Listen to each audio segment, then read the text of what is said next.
Оңтүстік пен солтүстік, батысым мен шығысым, төрт құбылам түгелдей қызыр шалған ырысым, дүниенің кіндігі менің ата мекенім, тұғыр болам сондықтан туған жердің ту үшін деп, туған топырағын жусанымен жұпарландырып, аспан тауын ай жұлдызымен астарлап отырған ардақты ағайын, ассалаумағалейкум.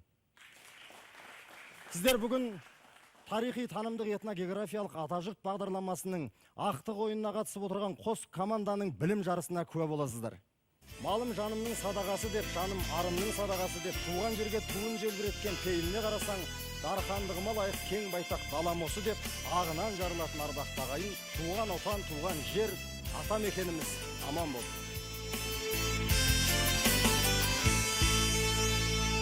Кең далам, толған айын, толығайын, домбырам, қолға алайын, жырылайын. Қазағымның даласындай, көзімнің қарасындай, айналдым сен ай, ата мекен ай. Теңіздей тебірендім, тербедің, сапарда сағынышым сен менің. Дүние ай сырларындай, бүлдіріп толғанындай, сағындым сен ай, ата мекен ай. Армандаған күндер ай, жұлдыз аққан түндер ай, өзің куә өмірде кімдер өтті кімдер ай, ата мекен ай.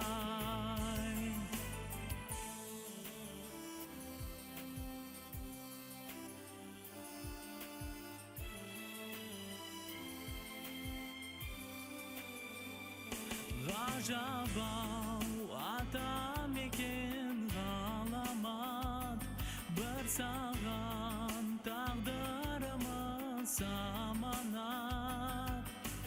Қымбатты даламыздай, сымбатты анамыздай, айналдым сен ай, ата мекен ай.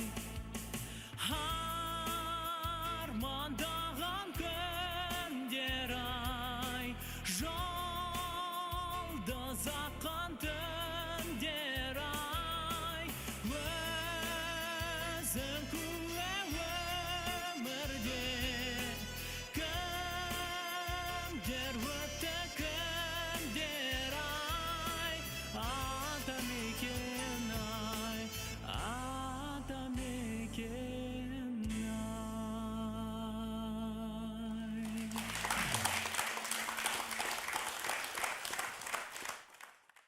Уадариға алтын бесік туған жер, қадіріңді келсем білмей кеше көр, жаталмасем топырағыңда тебіренбей, ақым болмай тасың болсам менегер деп, қасым жырлағандай қасиетті даламыздың топырағын тебіренбей басу мүмкін емес.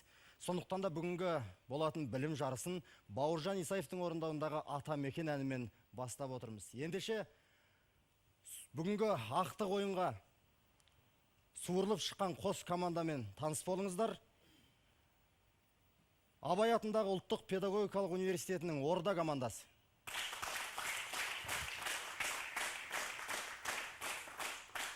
Команда капитаны Марғұлан Ермағанбетұлы.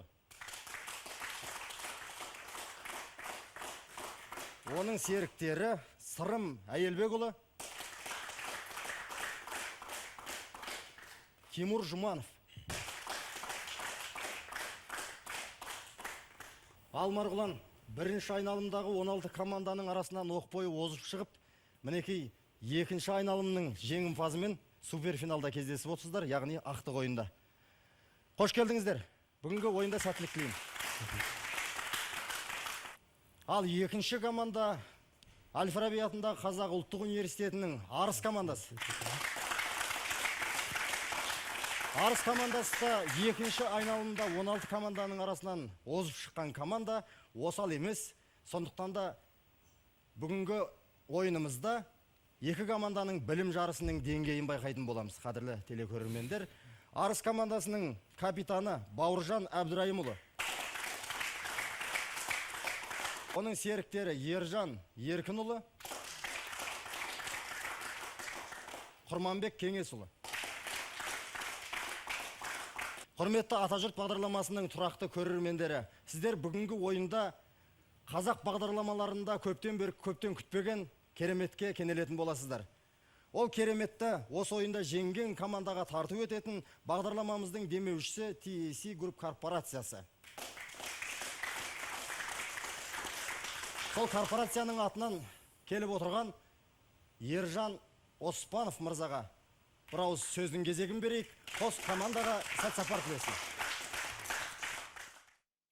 Абай атамыз айтқандай, білгенге маржан, білмеске арзан деп, біз атажұрт, атамекен, отан деген қасиетті ұғым арзан емес, маржан болсын деген мақсатпен осындай бағдарламаға қолдау көрсетіп отырмыз. Алла тағала көктен жаудырам, жерден өндірем деген екен. Асты үсті байлыққа толы, қазақтың жері өте қасиетті жер. Ал соның қасиетін сезіну әр қазақтың міндеті, яғни борышы.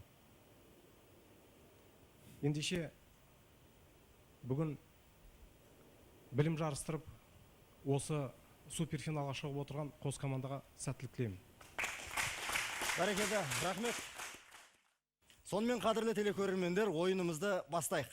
Ендеше алғашқы кезең қанат қақты.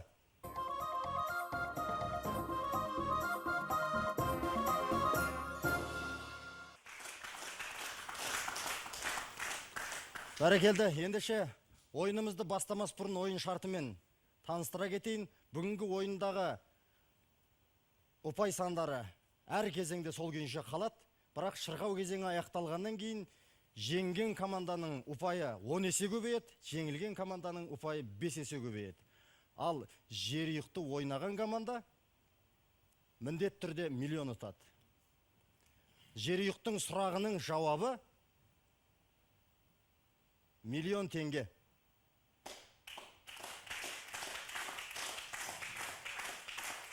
Ойын шарты түсінікті болса, біз ойнаудан жалықпайық, қанат қағып самғайық, шарықтайық, шырқаудың зау көгіне көтеріліп, жерұйықтың қайда екенін анықтайық. Ал Марғұлан дайын болсақ, қанат қақты кезеңнің алғашқы сұрағы. Панфилов ауданындағы орта ғасырлық қала. Ілебалық. Республикамыздағы киіз үй фабрикасы орналасқан елді мекен. Талдықорғанда Үштөбеде. Қазақстандағы жалғыз сіріңке зауыты қай елді мекенде? Ақсу кенті. Қазақстандағы ең ұзын көпір қай өзенге салынған? Ертіс. Жайық өзенінде. Халқы ең аз облыс? Маңғыстау. Жарайсың, Марғұлан.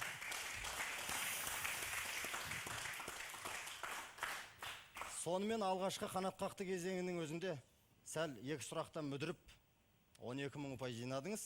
Ол да болса аз емес. Ал біз ойынымызды арғарай Арыс командасының капитанымен жалғастырамыз. Қазіргі Сунақ ата орта ғасырда қандай қала деп аталған? Сығанақ. Республикадағы текемет басу фабрикасы қай қалада орналасқан? Талғар. Егемен Қазақстан газетінің алғашқы атауы? Ұшқын. Ең алғашқы ресми әуе қатынасы Мәскеу мен Қазақстанның қай қаласы арасында болған? Қызылорда. Қазақстанда ресми деректер бойынша қанша өзен бар? Ойбай 85 мың ұмытпасам. 85 мың. Жарайсың, Бауыржан. Мінекей қадірлі телекөрермендер, алғашқы қанат қақты кезеңінің өзінде байқап отырсыздар. Орда командасы сәл ойланып, абдырап қалғанмен, Арыс командасы сұраққа толығымен жауап беріп алғызып шықты. Арыс командасы алтын қорға 20 мың ұпай, ал Орда командасы 12 мың ұпай жинады. Біз ойынымызды ары қарай жалғастырамыз. Келесі кезең самғау.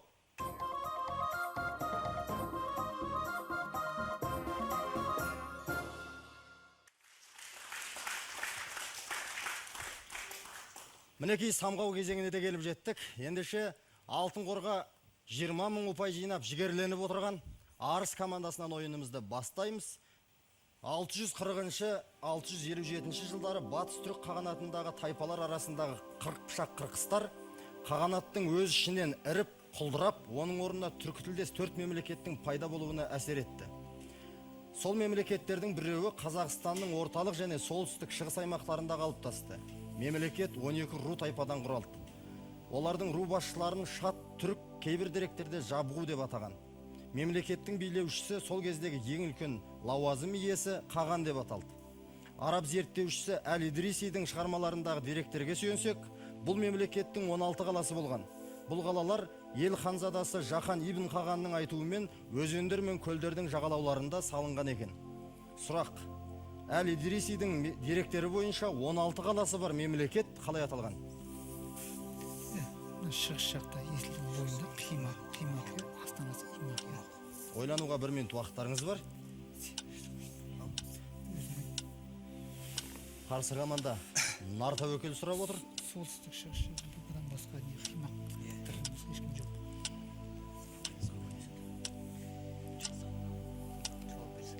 Қадірлі телекөрермендер, бүгінгі ақтық ойында білім жарыстырып отырған қос команданың өнерін тамашалап отырсыздар. Сіздер де жанкүйер болып, сіздер де бірге ойланыңыздар. Астанасы Имақ.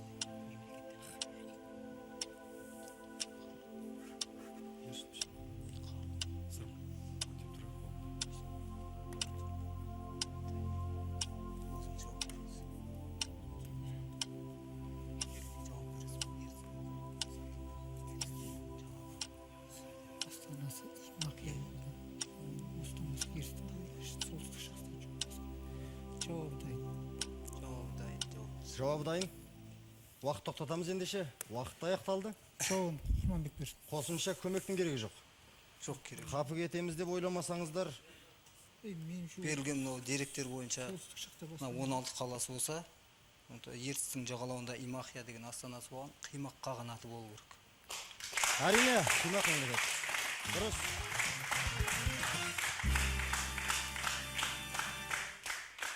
Әрине, дәл осындай ақтық жарыста, ақтық сында қосымша көмек алу немесе қателесу жеңіліске апаратын баспалдақтың басы болатынын ұмытпаңыздар. Ендеше екінші сұрақ. Қазақстан шаруашылығының біршама жас салаларының бірі химия өнеркәсібі. Химия өнеркәсібі шаруашылықтардың арасында қалдықсыз жұмыс істеуімен ерекшеленеді.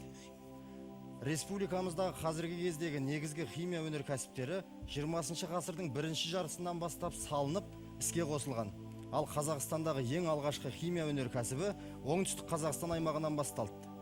1884 жылы Савинков деген кәсіпкер жергілікті жердегі өсімдіктердің дәрілік қасиетін анықтап, одан өндірілген өнімдердің дүниежүзілік сұранысқа ие болуына байланысты сантанин шығаратын зауыт салдырады.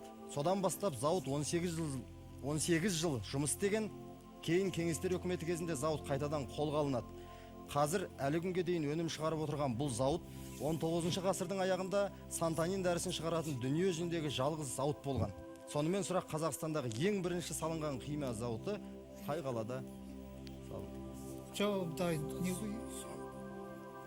Ойлануға 1 минут уақыт бар, қателесіп қапы Ауылда кетпеңіздер. Дермене деген шөп өсетін, Арыстың жағасында өседі. Соған байланысты неде Шымкентте жаңағы химфарм заводы болған. Бәрекелді.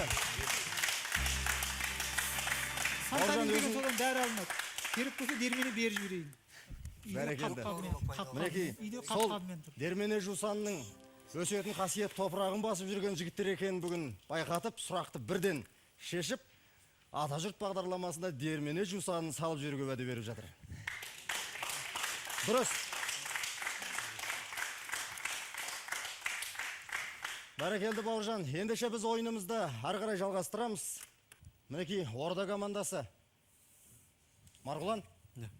Арыс командасы ойынды бастайса арындап, қарқындатып, қанат қақты кезеңінен өзінен ақ бірталай биік деңгейге жетіп алды. Сондықтан да сіздерге де үлкен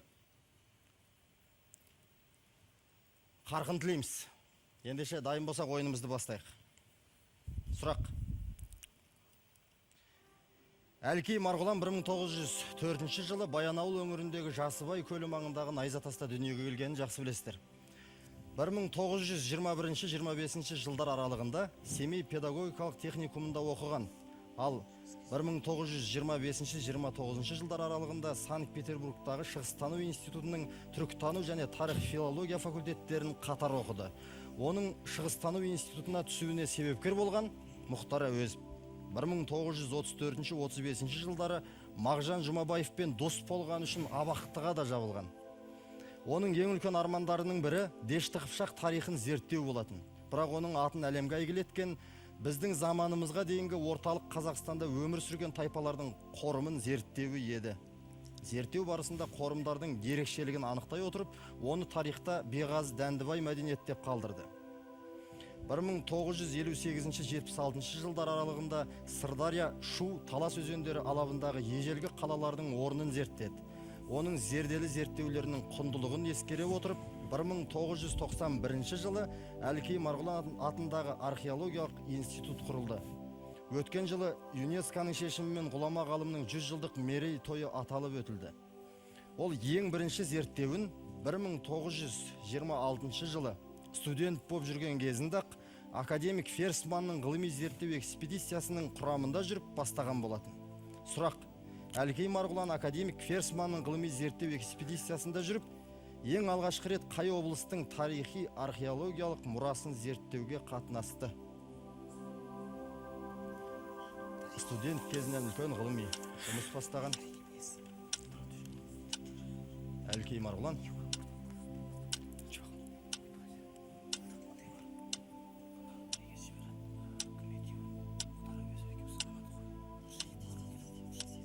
Ойлануға 1 минут уақыттарыңыз бар. Арыс командасы, нар тәуекел бар ма? Мына экранға көз жіберіп, ой толықтыруға болады.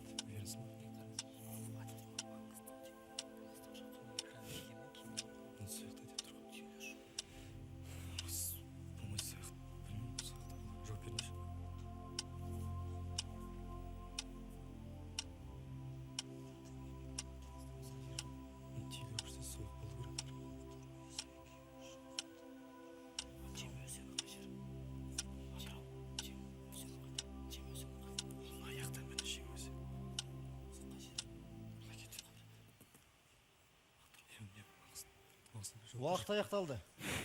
Жауап береміз. Қосымша көмек бар.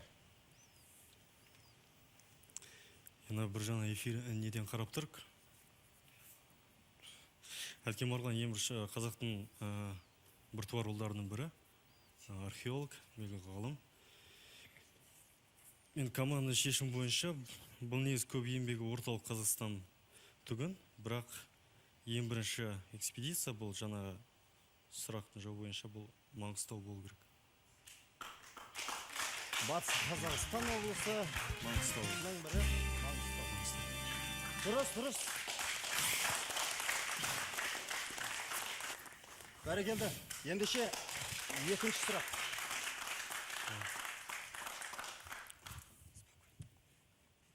Қазақстан сөзінің шығу тарихына байланысты.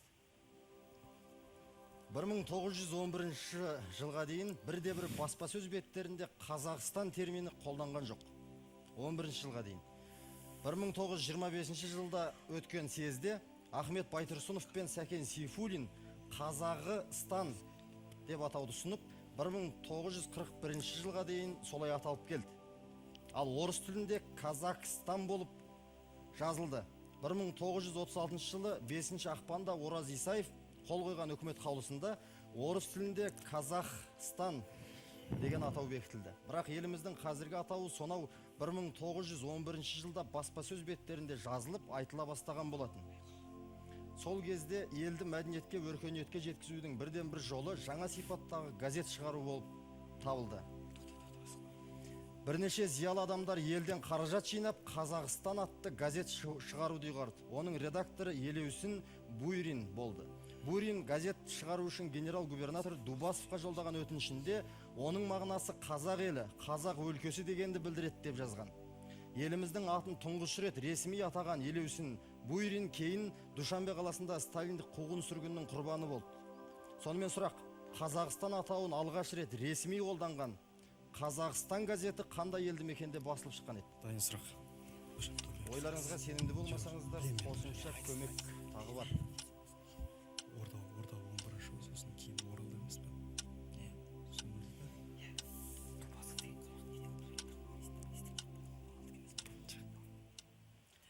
Уақыт аяқталды. Орда точно. Орда мен білем. Сонымен қосымша көмек бар. Немесе арыс командасын арты өкіл сұрап отыр. Жоқ, Қазақстан білеміз, біз саған қазақ екенін оқып жүргеніңізді білетін. Бір сенімді емеспін. Негізі бұл Оралда шыққан.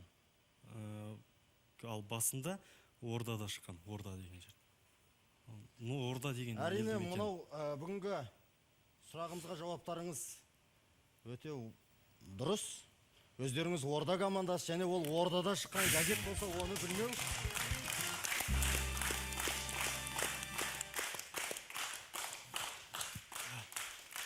Алғаш шыққан жері сол Орда, Ордада. кейіннен Орал қаласына көшірілді. Дұрыс. Мінекей қадірлі телекөрермендер, әрине ақтық финал болғаннан кейін сәл толқу болады, абыржу болады, біліп тұрғаны пыр етіп басынан ұшып кететін сәттер болады. Дегенмен де қос команда жан аямай бар білімдерін биіктен көрсетуге тырысуда. Ендеше біз ойынымызды ары қарай жалғастырамыз. Келесі кезең шарықтау.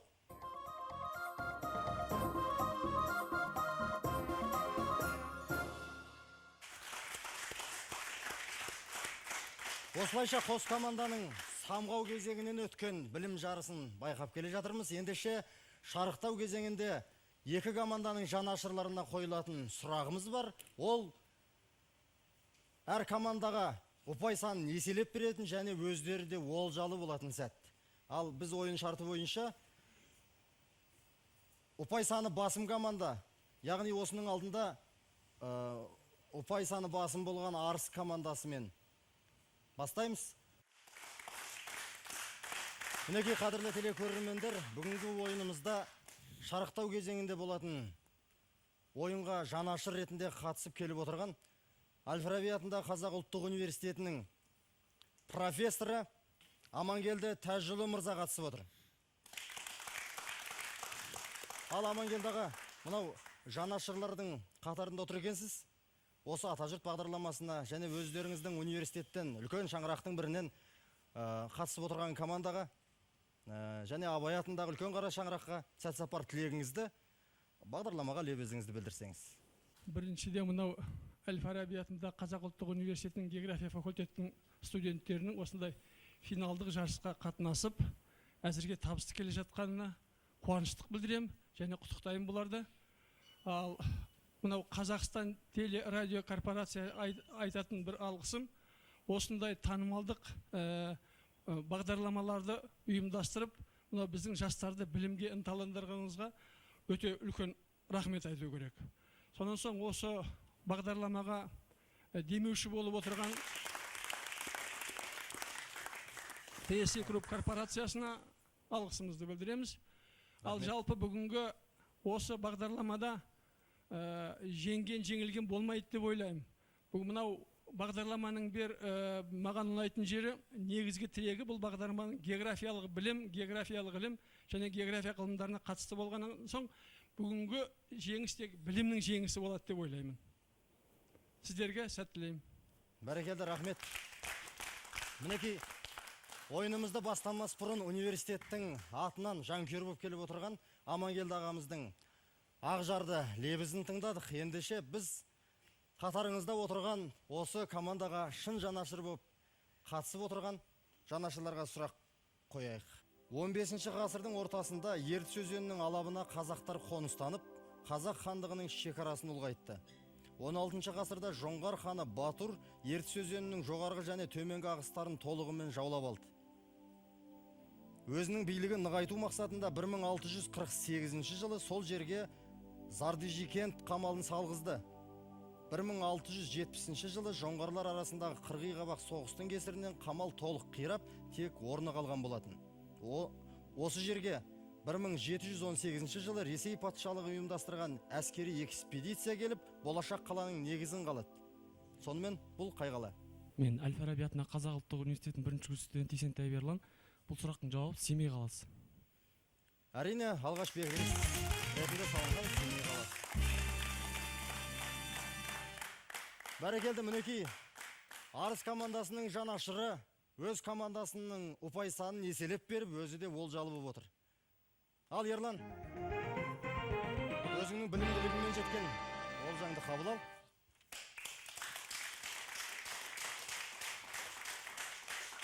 Мінекей, қадірлі ағайындар, Арыс командасының жанкүйері, жанашыры болып, университетінің профессоры бастап кеп отырғаннан кейін мұндай сұрақты білмей қалу мүмкін емес. Сондықтан да дұрыс жауап беріп, ұпай санын еселеп, өзі де олжалы болып отырған Ерлан мырзаға рахметімізді айта отырып, ары қарай ойынымызды Орда командасының жанашырларымен жалғастырамыз. Ал келесі кезекте Орда командасының жанашырларына, Орда командасының жанашырларын бастап кеп отырған Абай атындағы Қазақ ұлттық педагогикалық университетінің проректоры Мақтағали Әбдімәжитұлы. Ендеше осы жанашырлардың атынан Орда командасына жанкүйер болып келіп отырсыз. Мақтағали аға, бірауыз. Бүгінгі таңда Атажұрт бағдарламасы жастардың танымдық хабары мен патриоттық сезімін, Атажұртқа деген сенімін арттыратын бірден бір хабар болып отыр. Әлі де сіздердің хабарларыңыз, бағдарламаларыңыз жаңа дүние, жаңа жоба алып келе берсін. Қазақстанның екі үлкен білім ордасы кездесіп отыр. Бұл да болса заңдылық, бұл да болса біздің жақсы бәсекелестігіміз.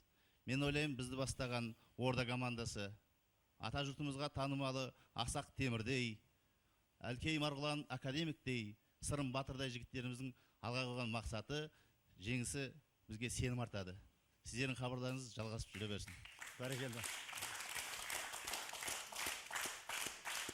Рахмет. Мінекей, сіздер туралы айтып кетті. Біреуіңіз Сырым, біреуіңіз Марғұлан, біреуіңіз Темір болып. Бәрекелді, ендеше тегеурінді болсын командаларыңыз. Жанашырларға сұрағымызды бастайық. Дайын болсаңыздар. 19 ғасырда Ресейдің отарлау саясаты қазақ жерінің солтүстігіндегі қара топырақты шұрайлы жерлерін жаулап алуымен жалғасты. Мал жайылымының тарылуы, шұрайлы жерлердің тартылып алынуы қазақ сұлтандары мен жер иесі болып отырған қарапайым халықтың наразылығын туғызды. Қазақ халқының отаршылдыққа қарсы күресі осындай өктем саясатқа өткел бермес өткірлігімен басталған еді. Сондай ірі оқиғалардың бастамасы Кенесары Қасымұлы бастаған қазақ сарбаздарының солтүстік Қазақстан өңіріндегі Ресей патшалығының бекінісін қоршап алып, өртеп жіберуден басталды. Бұл 1838 жылы болатын. Сұрақ: Кенесарының ұлт-азаттық көтерілісі қай бекіністі талқандаудан басталды? Бәрекелді, мінекей, жанашырлардың арасында өткенде ғана үлкен осы Атажұрт бағдарламасының білім жарысында биік деңгейден көрінген Дешті Қыпшақ командасының капитаны жанашыр болып келіп отыр екен. Ендеше Жандос, тыңдайық. Бұл, егер қателеспесек, Ақмола бекінісі деп ойлаймыз. Дұрыс, Ақмола бекінісі. Мінекей, қадірлі телекөрермендер, Орда командасына шын жанашыр болып келіп, команданың ұпай санын еселеп беруге атсалысып, өзі де олжалы болып отырған Жандос мырзаға алғысымызды айтып, олжасын өзіне табыс етейік. Бәрекелді. Мінекей, қос команданың жанашырлары мен жанкүйерлерімен болған білім бәсекесіне куә болдыңыздар. Ендеше біз ойынымызды әрі қарай жалғастырамыз. Келесі кезең шырқау.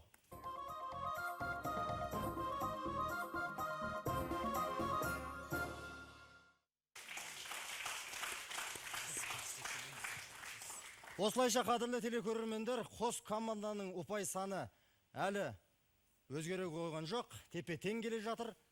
Ал бірақ алтын қорға жинаған ұпай санында басымдық танытқан Арыс командасынан ойынымызды бастаймыз. Шырқау кезеңінің шарты өздеріңізге жақсы түсінікті, Бауыржан. 14 облысқа құрылған 14 сұрақ. Ендеше сұрақ таңдау еркі өздеріңізде. 7. 7-ші сұрақ. Қазақтың атақты хандарының бірі Әбілқайыр 1726 жылғы ордабасындағы халық басқосуында қазақ жасақтарының қолбасшысы болып бекітілді.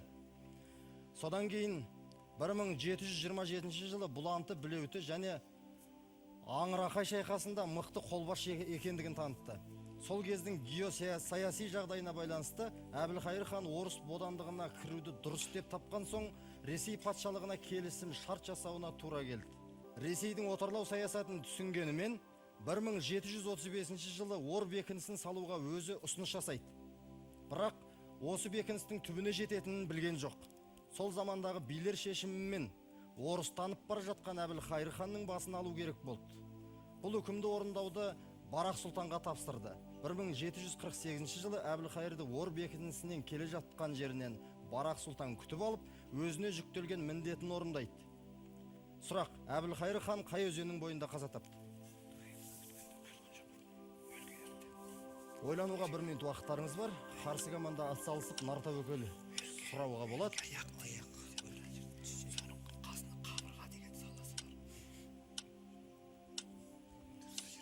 Орда командасы Нартәуекел сұрап отыр. Ойланайық.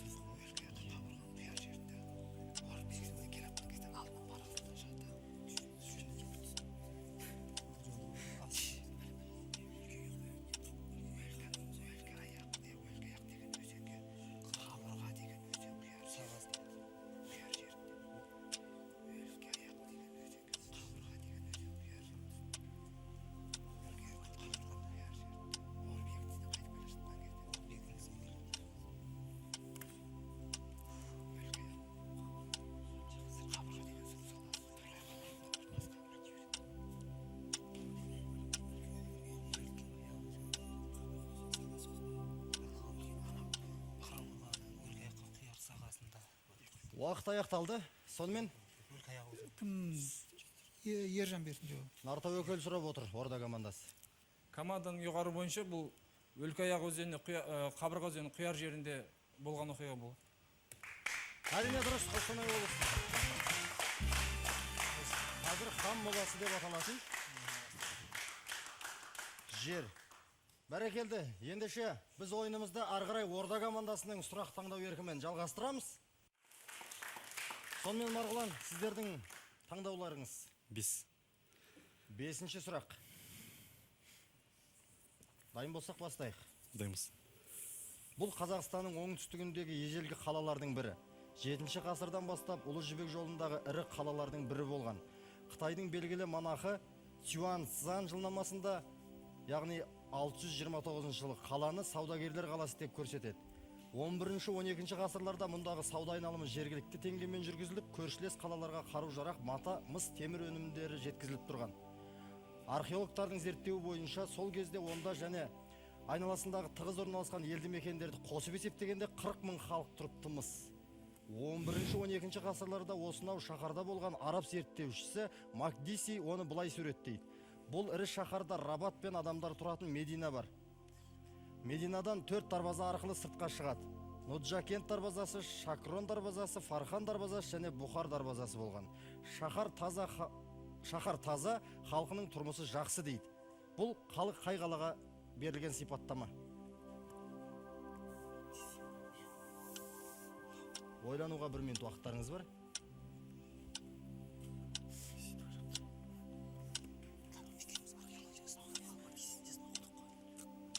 Арыс командасының Нартәуекелі бар.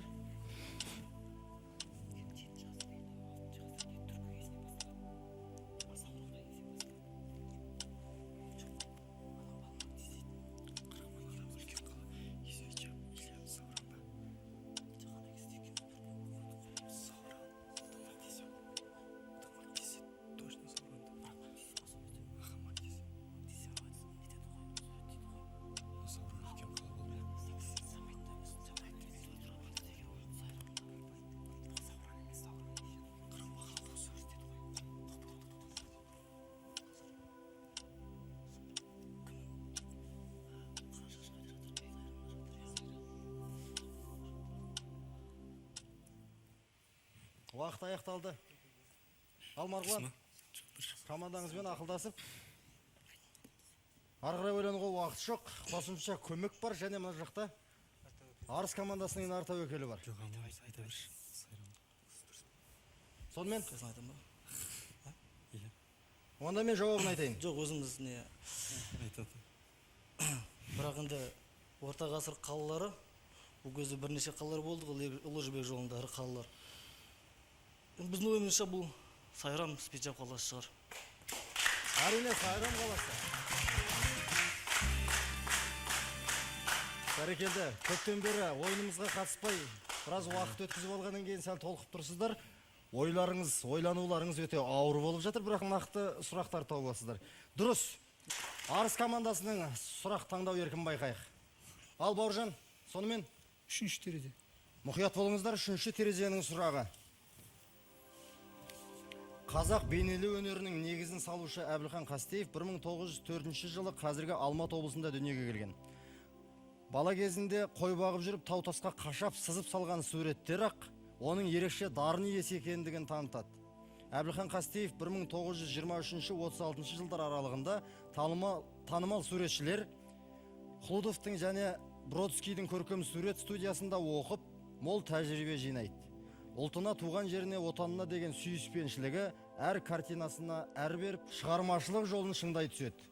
Сондай бір танымал туындысының бірі 1938 жылы салған таудағы әсем көрініс деп аталады. Суретте Қастеев өзінің туған ауылын салған болатын. Сіздерге сұрақ, Қастеевтің туған ауылы қалай аталады? Орда командасында Нарта өкіл бар.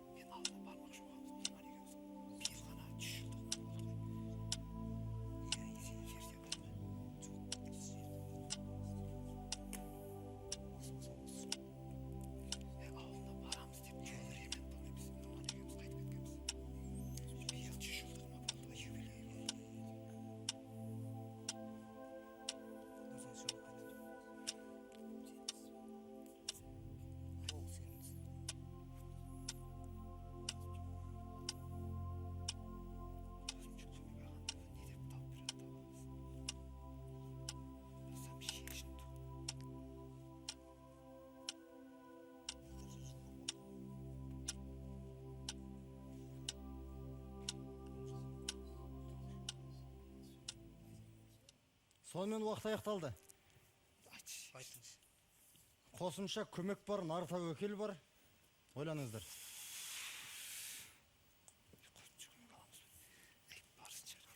Шежін, ауыз ұмытпасам. Дұрыс, Шежін.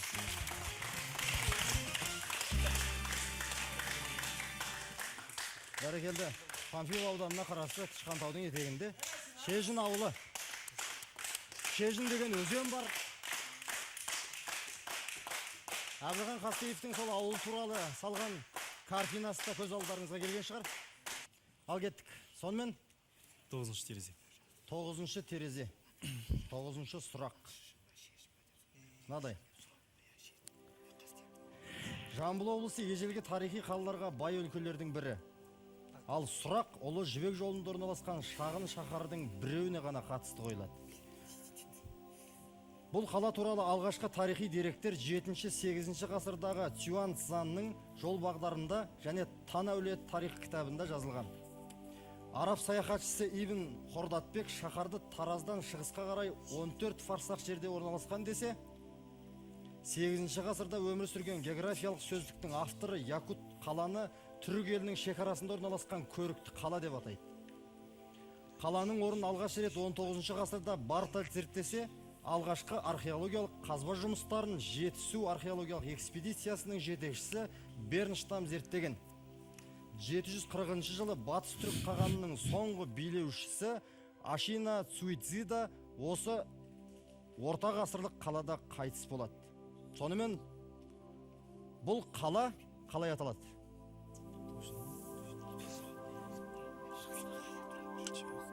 Ойлануға 1 минут уақыттарыңыз бар. Арыс командасы, ат салсыңыздар. Тараз қаласынан қалай деп айттыңыз? Шығысқа қарай 14 фарсақ жерде орналасқан.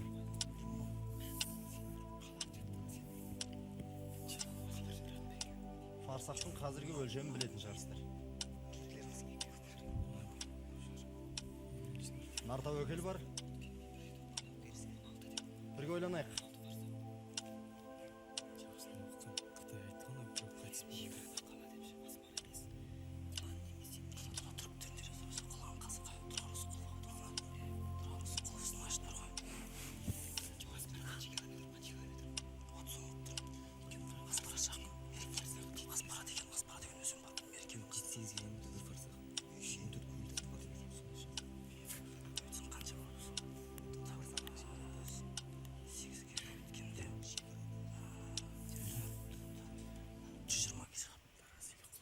Уақыттарыңыз аяқталды. Сонымен қосымша көмек бар және қарсы команданың нартәуекелі бар. Марғұлан, Сырым, Тимур. Ары қарай ойлануға уақыт жоқ. Қосымша аламыз. Қосымша көмек аламыз. Қосымша көмек мынадай. Қытай жазбаларында Суюлан деген атпен кездеседі. Негізінде бұл сұрақтың жауабы Құлан қаласы. Әрине Құлан қаласы. Мінекей қадірлі телекөрермендер, бүгінгі ойынымыз өте тартысты өтті. Дегенмен де шешуші сәтке келген сияқтымыз. Қос командада шырқаудың зау биігіне көтеріп шегіне жетті. Қазір Орда командасының және Арыс командасының ойын барысында жинаған және алтын қорға жиған ұпайларын қосып есептеп, жеңген команданы анықтайтын сәт. Ендеше біз Орда командасының алтын қорға және ойын барысында жинаған ұпай санын қосып есептеп көрейік. Алтын қордағы ойын барысында жинаған бар ұпай саны 44 мың ұпай. Орда командасы. Ал Арыс командасының алтын қорға жинаған және ойын барысында жиған ұпай санын қосып есептегенде 53 мың ұпай.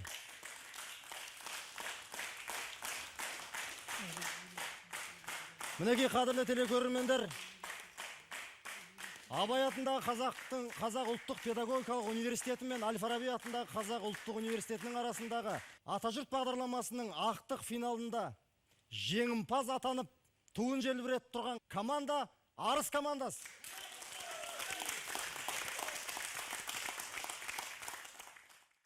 Ал қадірлі ағайындар, біз бастапқыда айтып кеткендей, жеңген команданың ұпай саны 10 есе, жеңілген команданың ұпай саны 5 есе көбейеді. Ендеше 5 есе көбейгеннің өзі берекелі дүние. Орда командасының 44 мың ұпайы 5 есе көбейген кезде 220 мың ұпай.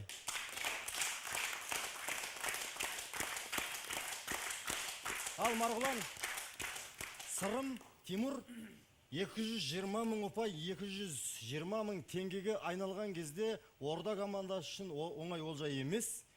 Әрине, студент кезінде дәл осындай үлкен олжаға біліммен жету, үлкен біліктіліктің биігі. Ендеше осы биіктеріңізден әрқашанда түспеңіздер деген ниетпен сол 220 мың теңгенің шегін өздеріңізге табыс етем. Қабыл алыңыздар. Орда командасы. Бәрекелді. Арыс командасының алтын қорға жиған, ойын барысында жиған бар ұпай санын 10 есе көбейтеміз. Яғни жеңген команданың ұпай саны 10 есе көбейген кезде 530 мың.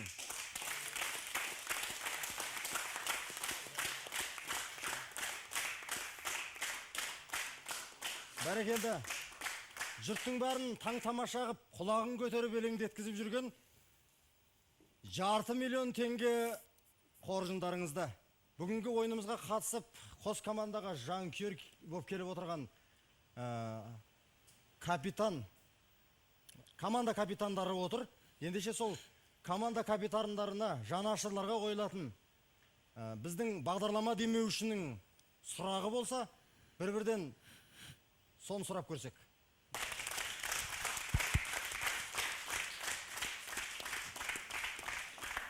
Ал Ержан мырза, бүгінгі ойынымызға қатысып, үлкен әсерде болып жатқан шығарсыз. Екі команданың білімін байқап отырсыздар. Ендеше осы жанашырлардың қатарында біз осының алдында ойыннан шығып қалған командалардың капитандарын шақырған болатынбыз. Оның біразы келмей қалды. Белгілі себептермен, ал осында біраз капитандар отыр. Екі жақта бөлініп отырған капитандарға қойылатын сұрағыңыз болса, капитандар дайын. Солай ма? Ал ендеше біздің Атажұрт бағдарламасының демеушісі TSC Group корпорациясының бірінші сұрағы. Кез келген сәтте көрінбейтін пирамида тектес табиғи шың қалай аталады? Сонымен Әл-Фараби атындағы Қазақ ұлттық университетінің 3-ші курс студенті. Егер бұл менің ойымша талға шыңы деп ойлаймын. Өкінішті. Әл-Фараби атындағы Қазақ ұлттық университеті Қорсата командасының капитаны Стлеуов Қалымжан. Бұл Қырғызстан, Қытай, Қазақстан шекарасында орналасқан биіктігі 6995 метр болатын Хан Тәңір шыңы. Бәрекелді. Ереке сұрақ дұрыс болды ма? Жауабы? Бәрекелді. Демеушінің сұрағына дұрыс жауап берген команда капитанына берілетін, жанашырлыға берілетін 7000 теңгенің сыйы, және ол 7000 теңге 2 еселенеді, яғни 14000. Ал Ереке, мінекей екінші Орда командасының жанашырларының қатарында отырған капитандар бар, оған қоятын сұрағыңыз. Сан сиырлердің әніне арқау болған басынан бұлт кетпейтін тау қалай аталады? Басынан бұлт кетпейтін тау. Ерен қабырға, яғни Алатау деп ойлаймыз. Алатау? Дұрыс па? Емес дейді олай. Екінші. Бұл сұрақтың жауабын Қарқаралы тауы деп ойлаймын. Жауабын былай айтайын, Баянауыл, Павлодардағы Баянауыл тауы, Баянауыл басынан бұлт кетпес деген ән бар. Осы әннің сөзін Баянауыл басынан осы бұлт сұраққа арнайы кетпес. қосып отырғанбыз. Негізінде жалпы егер айтатын болсақ, осы сөзді қоспай, онда Алатау да дұрыс болар еді, Қарқаралы да дұрыс болар еді. Қазақстанда тау аз емес, бірақ осы әннің сөзін арнайы осы сұраққа қосып отыр едім.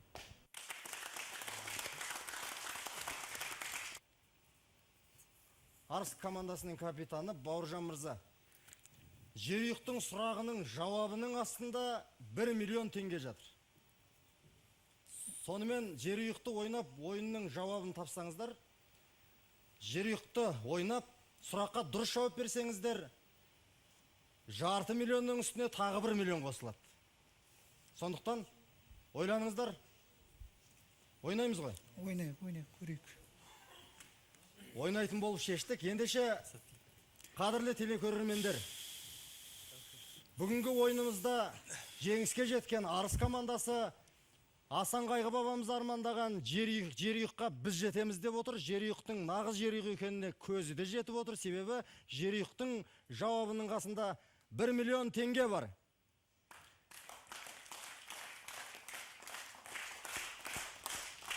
Ендеше біз ойынымызды әрі қарай жалғастырып, жерұйық кезеңін бастаймыз.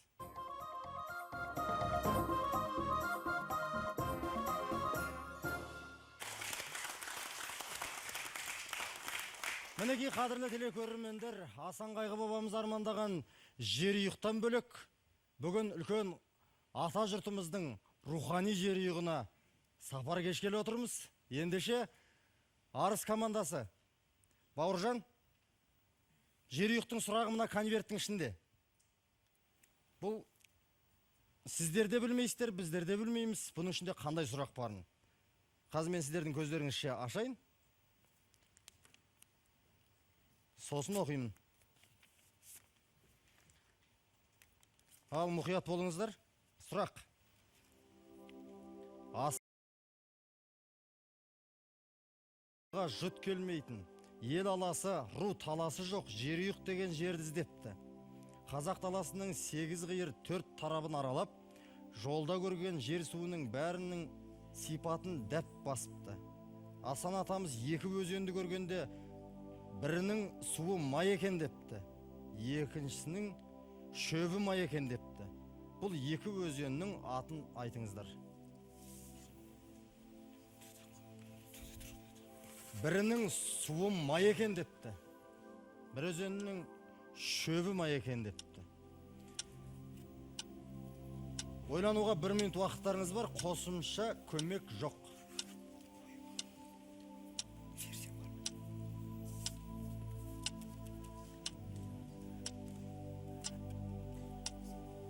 Бәріміз бірге ойланайық, қадірлі телекөрермендер, сіздер де ат салсыңыздар. 1 миллион теңге жатқан жерұйықтың сұрағының жауабы бәрімізді қазір 1 минуттың ішінде ақ тергөктерге салайын деп отыр, сондықтан бірге ойланайық.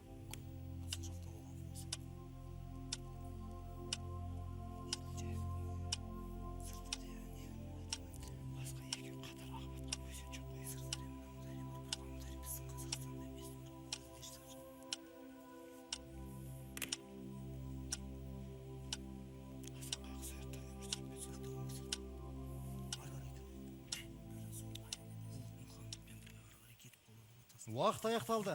Сонымен Бауыржан. Құрманбек бірінші ол. Құрманбек. Маңдай терледі ау. Қиын екен. Сонымен уақыттарыңыз аяқталды. Жауабын тыңдайық. Ол Асан Қайғы бабамыздың. Суымай өзенді Еділ деп, Шөбімай өзенді Жайық деп отыр. Қатар ағып жатқан өзен жоқ. Еділ мен Жайық екі өзен. Жауабы ондай емес еді. Жауабы мынандай, дұрыс жауабын тыңдаңыздар. Себебі мен жауап бермей қалсам, мүмкін сол еді ғой деген талас туы мүмкін. Сондықтан да миллион теңге жасырылып жатқан сұрақтың жауабын тыңдап көрейік. Шідерті өзенін көргенде, мына шіркіннің топырағы асыл екен. 6 ай мініп арықтаған ат 1 айда майға бітетін жер екен. Жылқы шідерлеп қойғанда тоқтайтын жылқының қонысы екен депті. Бұл бір өзен. Өлеңті өзенін көргенде тоқтап, еш нәрсе айтпай өлеңдете берген екен. Аз тұрып, өлеңтінің суы май, шідертінің шөбі май деп жүре беріпті. Оқас жоқ. Мінекей қадірлі телекөрермендер, Асан Қайғы бабамыздың барлық ата жұртымызға, әр топырағына, әр тасына, өзеніне, көліне, табиғатына берген үлкен бағасын біз тарихтан жақсы білеміз. Бүгінгі жерұйықта жасырынып жатқан сұрақ сол Асан Қайғы бабамыздың екі өзені. Өкінішті. Бірақ сіздердің қоржындарыңызда 530 мың теңге бар. Ол да аз ақша емес. Бүгінгі жеңістеріңіз құтты болсын. Ал құрметті көрермендер, өздеріңіз көріп куә болдыңыздар. Жерұйыққа сіздер боп, біздер боп бірге жетеміз бе деп едік. Оған да жетпей қалдық. Дегенмен де Арыс командасы бүгінгі ойынның жеңімпазы. Арыс командасының бүгінгі жеткен жетістіктегі жиған олжасын Атажұрт тарихи танымдық этногеографиялық бағдарламасының демеушісі TSC Group корпорациясының атынан келіп отырған Оспанов Ержан Кеңесіпбекұлы мырза табыс етеді.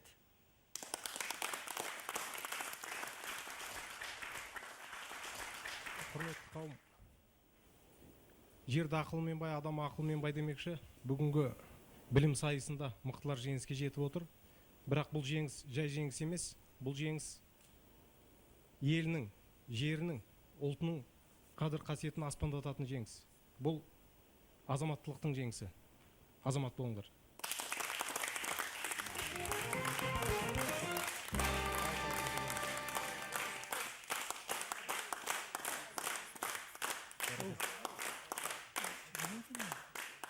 Ал сонымен қатар, қадірлі телекөрермендер, бүгінгі ойынымызда Атажұрт бағдарламасы барысы кезінде көрермен көз айымы атанған команда бар.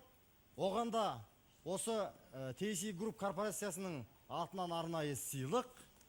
Ол көрермен көз айымына ие болған команда Дешті Қыпшақ командасы. Команда капитанын ортаға шақырайық. Бәрекелді, Дешті Қыпшақ командасы ойын барысында өте білім деңгейінің биік екенін, үлкен парасаттылығын көрсеткен және көрерменнің көзайымы шын жақсы көрген командасы болды деп ойлаймыз. Сіздерге көп рахмет алғысымызды айта отырып, TSI Group корпорациясының атынан телевизор. Бәрекелді, осындай үлкен биіктерден көріне беріңіздер. Рахмет. Мінекей қадірлі телекөрермендер, Атажұрт бағдарламасы бүгін өз биігіне жеткен сияқты. Ендеше келесі қыркүйекте Атажұрт бағдарламасы әрі қарай жалғасын табады деген сенімдеміз. Сіздермен қоштасамыз. Келесі қыркүйекте Атажұрт бағдарламасының әрі қарай жалғасында кездескенше ағайын. Жасыл жайлау, түкті кілем, көк кілем, көк кілемде көп аунаймын, көп күлем. Маңдайымнан сыйпап өткен самалды, қазағымнан алақанау деп білем. Қайда көрсем атамекен, көкейіңде жатады екен. Күннің өзі ұясына қимай онай батады екен. Жасыл жайлау, түкті кілем, көк кілем, көк кілемде көп аунаймын, көп күлем. Күннің нұрын, айдың әппақ сәулесін, қазағымнан махаббат ау деп білем. Қайда көрсем атамекен, көкейіңде жатады екен. Күннің өзі ұясына қимай онай батады екен.